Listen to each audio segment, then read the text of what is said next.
Entonces sigamos con esto. Eh,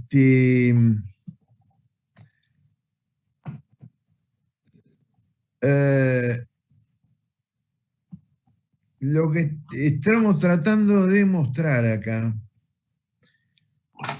es decir, este tipo de planteo, como ustedes verán, es decir, cuando uno se acerca a la realidad, a la coyuntura económica, es bastante distinto al texto, ¿no es cierto?, al manual, que es lo que nosotros estamos viendo continuamente en las clases. Claro, porque el manual está dirigido a explicarte, digamos, una cosa ideal, genérica, un modelito, ¿no? Es decir, lo que se llama un modelo, y que aparte es un modelo que, este, que está pedagógicamente explicado. Bueno, eso es bastante distinto a lo que estamos viendo acá, porque de lo que se trata es algo mucho más espinoso, ¿no es cierto?, más rudo, que es ver lo que pasa en la realidad y tratar de explicarla,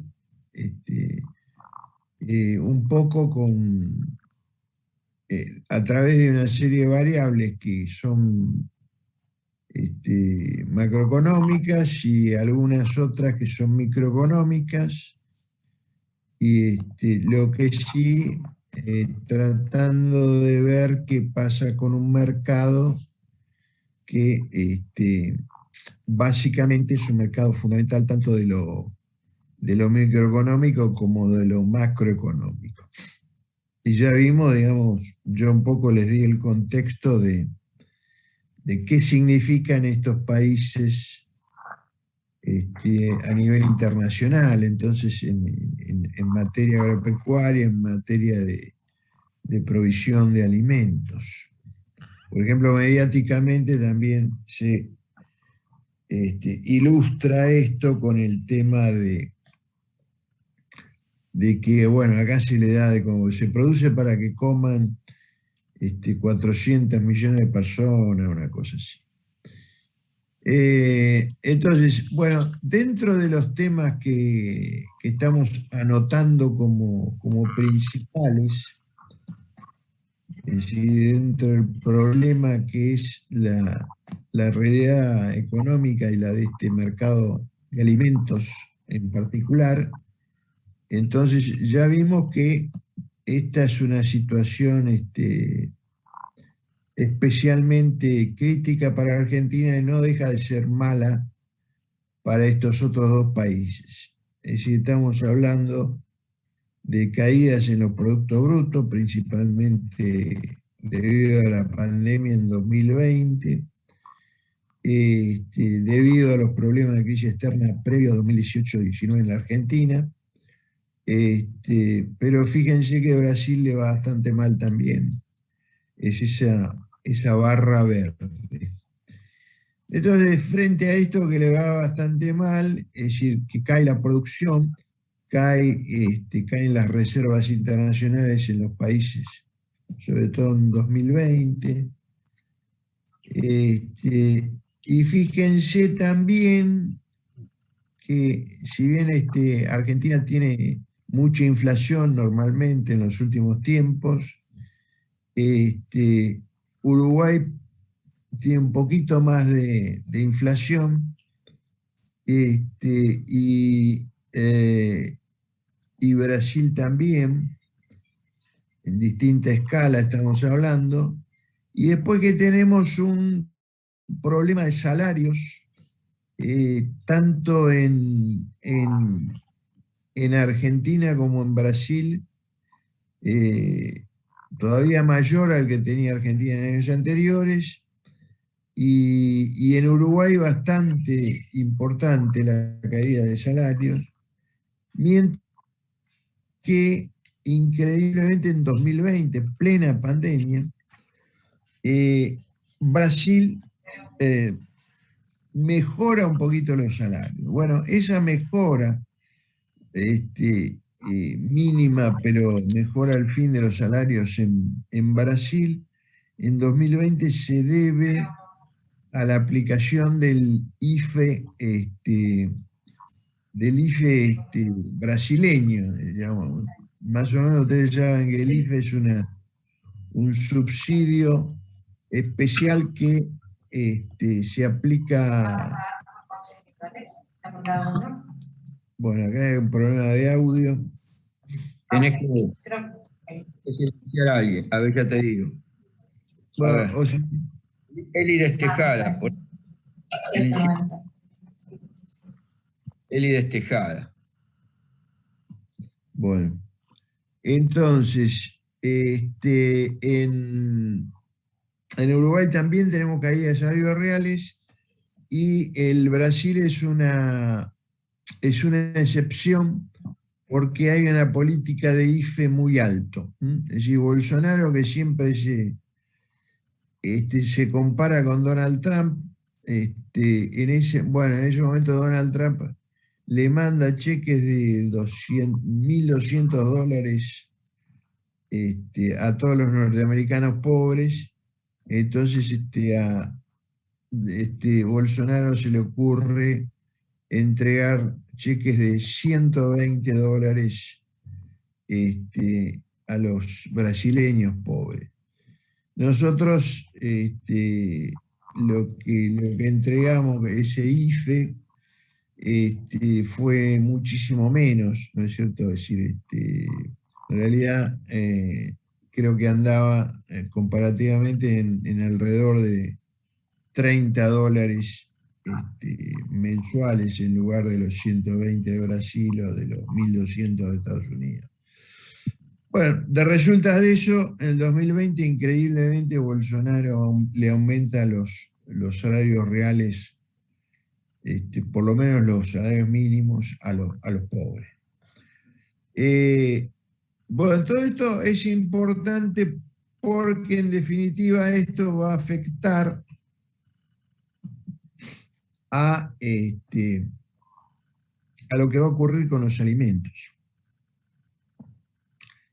Bueno, acá tenemos el tema del tipo de cambio, es decir, la gran devaluación argentina en la barra azul tan alta de 2018, una menor devaluación en 2019 y 2020. Mientras que también Brasil sigue nuestros pasos en 2020. Y bueno, ahí tienen todo el problema también que acompaña a todas estas economías en las tasas de interés. Y bueno, todo esto, esa devaluación tan fuerte de Argentina en el 2018 tiene impacto inflacionario y recién en 2020 en Argentina hay una baja en la tasa de interés real, nominal creo que es esta, que digamos que alivia un poco la situación de la producción en general de toda la economía. Pero ese alivio, como ustedes vieron, no posibilita otra cosa que una continuidad de la retracción económica y la caída del empleo, y como vimos también la caída de los salarios reales. Y acá hay un grafiquito muy demostrativo de qué es lo que pasa, haciendo una proyección desde los años 16, 17, donde el dólar aumenta increíblemente, 375%, la inflación 247%, es decir que registra bastante la subida del dólar, pero lo que no registra nada es el salario mínimo vital y móvil, que solo es de 123% de aumento a agosto del 2020. Es decir, ¿qué tenemos? Básicamente una caída del salario real. Y esto se demuestra ya, ese salario mínimo, estos son los salarios promedio. Los salarios promedio, y acá esto lo tenemos visualizado a través de la relación del salario mínimo con el dólar. Este es el dólar blue, una caída espectacular desde 2017, y después tenemos una caída muy importante también si uno esto lo analiza en el dólar oficial. Y finalmente lo que tenemos, que es la madre del borrego en este año 2021, es la caída del poder adquisitivo de los salarios medida en términos de carne. Es decir, que es toda la discusión esta de esto que hemos visto este año, que es la suba de la carne como una determinante del empobrecimiento de la gente. Bueno, en realidad hay mucho ruido acá. En realidad lo que sucede es que hay todo un proceso bastante desastroso del conjunto de la economía, de la producción, del empleo, del problema también del balance comercial y de pagos, que en realidad es determinante de una terrible caída en el empleo y sobre todo de una terrible caída en los salarios reales. Es decir, obviamente cuando se produce menos, cuando cae la producción, caen las ventas, cae el consumo, se trabaja menos, es decir, se emplea menos gente para producir, porque se produce menos, y esto determina también que se pague menores salarios. Y esto es lo que viene ocurriendo desde la debacle de 2018, que ahí está bien clarito que obviamente los salarios son los que caen, y esto es la determinante de una caída en la capacidad adquisitiva de los salarios, tanto en términos de carne, kilos de carne, como en el de muchos otros alimentos. Alimentos que, frente al estancamiento de los salarios que también se puede ver muy claramente a través del salario mínimo vital y móvil, ese estancamiento de los salarios es el que va a originar problemas graves en la posibilidad de compra de alimentos, y problemas graves en algo peor que eso, que es en la posibilidad de alimentar suficientemente a la población. Es decir, estamos hablando de que tenemos dentro de la población en situación de pobreza, que dicen que actualmente está llegando al 50%, tenemos un alto porcentaje de población que, dado el precio de los alimentos, dada la insuficiencia de los salarios, la insuficiencia de empleo, esa población no tiene muchas posibilidades de alimentarse normalmente. Eso conduce en consecuencia a una situación de inseguridad alimentaria, ¿no es cierto? El problema que se denomina esa imposibilidad de alimentarse normalmente es un problema de seguridad alimentaria. Es un problema realmente extraño para un país que produce alimentos, porque es un problema más propio de regiones donde la producción de alimentos es más complicada, ¿no es cierto? Eh, países con problemas climáticos, países con problemas de suelos para la producción de alimentos, zonas de África muy adversas, zonas de Asia muy adversas. Es decir, hambrunas en China, en India y en África se han conocido, pero pues si bien actualmente, digamos, en Argentina o en Brasil no hay hambrunas, sí hay situaciones de hambre conocidas, digamos, a partir de este proceso que se dio básicamente en función de la pandemia, pero también agravado por la crisis externa de Argentina. Bueno, entonces,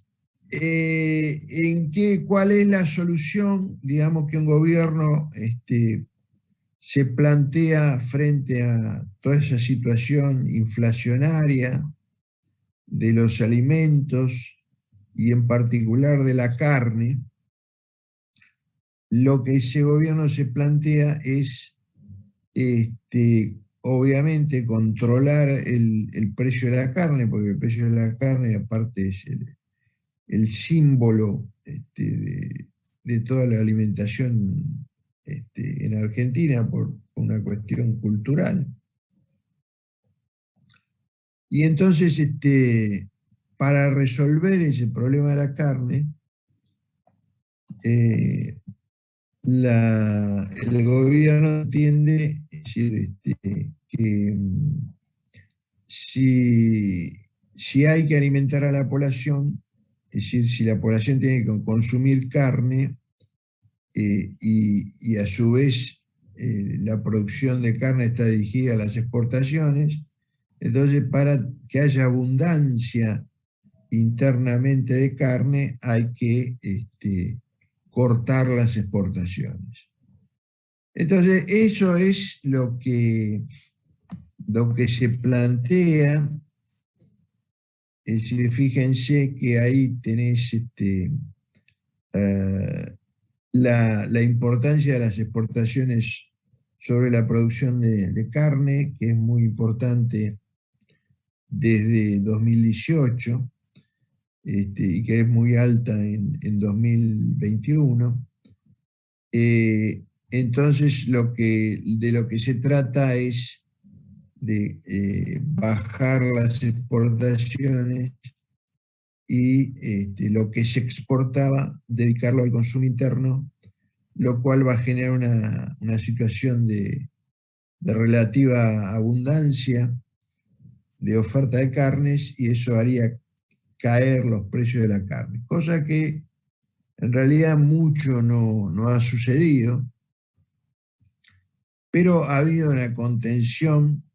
Si se cortaron las exportaciones a un 50% de lo que eran, y los precios bajaron un poco y disminuyó un poco el precio de la carne en los mostradores. Por lo menos se calmó, digamos. Bueno, pero de lo que se trata Hoy no me voy a extender demasiado en esto, pero de lo que se trata es ver que hoy por hoy la carne no es solamente una situación de oferta y demanda, es decir, donde, por ejemplo, el gobierno busca que haya una oferta amplia, que haya una sobreoferta para que sí caiga el precio de la carne. No es solo una situación de ese tipo de oferta y demanda, sino que la carne, así como la leche también, es decir, dos ganados, ganado para carne y ganado para leche, han pasado a ser alimentados en los últimos años, principalmente por un insumo que proviene de granos, que es el maíz. Y sí, secundariamente también, inclusive hoy por hoy se le da también una pequeña cantidad, una cantidad menor de soja al ganado para alimentarse. O sea que la ganadería no existía hace varios años atrás, ¿no? Este, ¿Y por qué se da así ahora? Porque, bueno, por distintas circunstancias se combina mucho el corral, es decir, se combina mucho el encierro de ganado con ciertos rodeos por el campo para alimentación. Antes era normalmente todo rodeo por el campo, es decir, toda alimentación en base a pasturas del ganado, y hoy por hoy es alimentación predominante en algunos o en gran parte de los establecimientos en corral, y en el corral se le da maíz principalmente para alimentarse al ganado. ¿Qué quiere decir esto? Digamos, ¿cuál es la diferencia que esto plantea respecto de esa idea de oferta y demanda simple que que se está dando en esta medida del recorte de exportaciones del gobierno? Esto quiere decir que hay en realidad un insumo de grano, que es el maíz, que se transforma en carne. Y, y si esto es así, podemos hablar de que el costo de producción, que obviamente cuando se trata de alimentar un animal que produce carne, el costo de alimentación es fundamental, ese insumo es determinante en consecuencia del costo y en gran medida del precio final del producto, que es la carne. Es decir, que esa producción a feedlot ha llevado a que un determinante del costo y del precio de producción de carne sea el maíz. Inclusive, en alguna medida,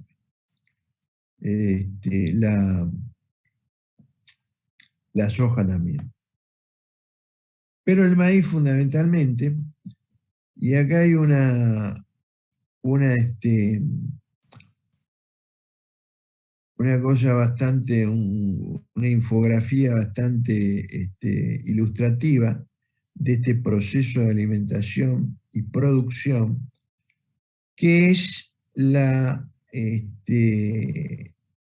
incidencia del maíz en la producción de pollos, ¿no? Que es el otro tema de carnes fundamental eh, este, que tiene que ver con la alimentación de carne, donde va gran parte, un 36% de la producción de maíz, pero muy parecido es el destino de otro 35% para la producción de carnes. Después viene lechería, que es bastante alto, 17%, y bueno, el porcino es algo menor. Entonces, ¿qué estamos diciendo? Que el costo de producción de estos alimentos, carnes y leches, el costo de producción, es decir, un componente fundamental, indudablemente, de la canasta de alimentos, esa canasta de alimentos o esas góndolas que se presentan en los supermercados, ese componente fundamental es el maíz. En consecuencia, uno podría suponer que si el costo de ese grano aumentó notablemente, eso explicaría también el aumento del precio de la carne. Y esto es en realidad lo que un poco se ve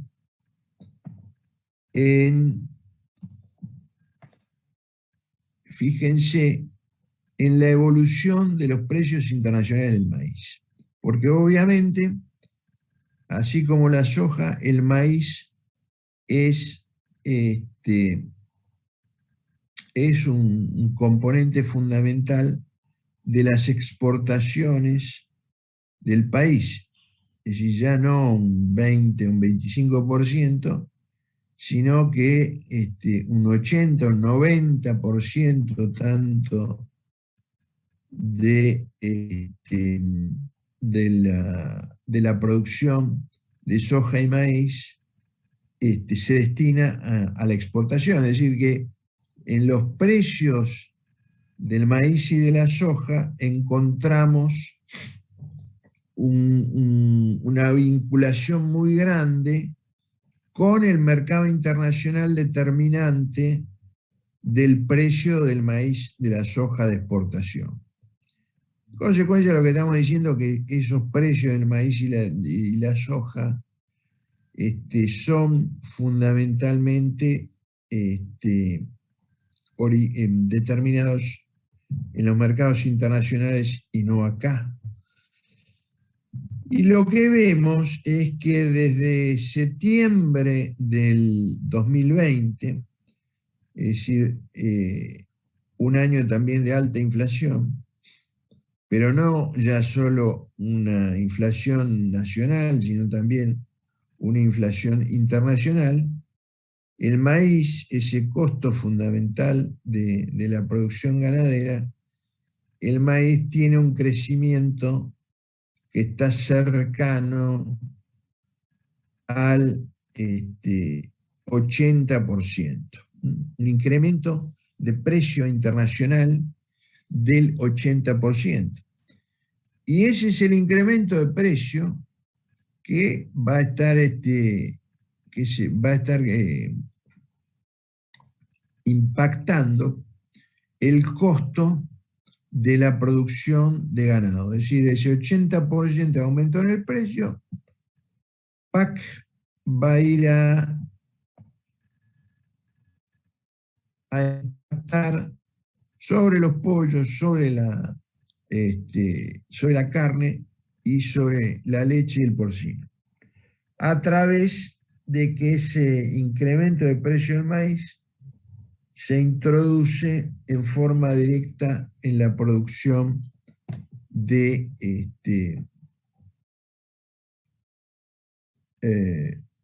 todas las carnes en general, lo cual indudablemente genera todo un aumento de los alimentos. Bueno, yo diría que, dado lo avanzado de la hora, que después esto lo podemos seguir tratando.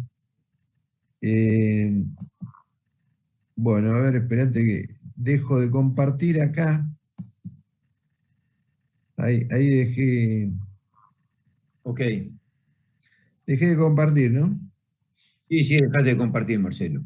Profe, ¿le puedo Bueno, consultar algo? pero cómo no. Quería saber si esto entraba en el parcial o es una charla para que tengamos en cuenta también. No, es un caso, es todo un caso de uno entre, es decir, si ustedes asisten también al seminario, ahí pueden ver algunos otros casos también. Es decir que de alguna manera sí, esto va a estar, no digamos intensamente preguntado en el parcial, pero sí puntualmente en algún caso sí preguntado, digamos. Porque en el parcial, digamos, uno tiene la idea de no solo preguntar sobre los manuales, digamos, y los ejercicios prácticos que se hacen sobre los manuales, sino también de acercarse un poco a la realidad económica, ¿no? Desgraciadamente es así. ¿Mm? Ok, entonces Así que vamos a practicarlo, eso, igualmente. ¿Cómo sí, va a no, ser? esto no, esto lo van a ver conmigo, fundamentalmente. Pueden preguntarle también algo a Horacio al respecto. Pero sí, estos temas los vamos a tener en cuenta y, digamos, este sábado, el miércoles que viene, también los vamos a estar viéndolos. Dale, gracias, profe. De nada. Bueno, doctor. Muy bien. Ok, Marcelo. Bueno, Cortamos acá entonces. bueno, Eh, bárbaro. Nos vemos el miércoles contigo y el sábado en la práctica. Bueno, bárbaro. Ok, che. Nos Ok. vemos. Hasta luego. Hasta luego.